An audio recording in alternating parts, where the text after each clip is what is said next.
Office politics దెబ్బకి నేను తట్టుకోలేక రిజైన్ చేసేసాను సార్ అని చెప్పి ఒక స్టూడెంట్ నా దగ్గరకు వచ్చి, మా ఆఫీస్లో పాలిటిక్స్ ఎక్కువైపోయి నేను అది తట్టుకోలేక రిజైన్ చేశాను సార్ అని చెప్పాడు.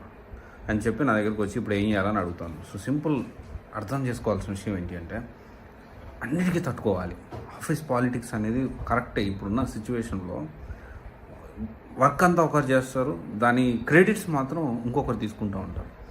బట్ ఇక్కడ మనం అర్థం చేసుకోవాల్సిన విషయం ఏంటంటే, వర్క్ చేయడం ఎంత ఇంపార్టెంటో ఆ వర్క్ నువ్వే చేసామని ప్రొజెక్ట్ చేసుకోవడం కూడా అంతే ఇంపార్టెంట్. పాలిటిక్స్ లేకుండా ఏ ఆఫీస్ కూడా ఉండదు. చిన్న ఆఫీస్ అంటే చిన్న పాలిటిక్స్ ఉంటాయి, పెద్ద ఆఫీస్ అంటే దాని దగ్గర పాలిటిక్స్ దానికి ఉంటాయి. సో వాటన్నిటిని మనసులో పెట్టుకొని మన కెరియర్ని మనం స్పాయిల్ చేసుకోకూడదు. నాకు తెలుసు కొన్ని సిచ్యువేషన్స్లో కంప్లీట్లీ హిందీ బాగా వచ్చిన వాళ్ళని ఒక పక్క, అసలు హిందీ రాని వాళ్ళని ఒక పక్క, కొంచెం అంటరాని వాళ్ళంగా చూసిన ఆఫీసులు కూడా ఉన్నాయి కొన్ని. బట్ స్టిల్ మన కెరీర్ ఇంపార్టెంట్ మనకి.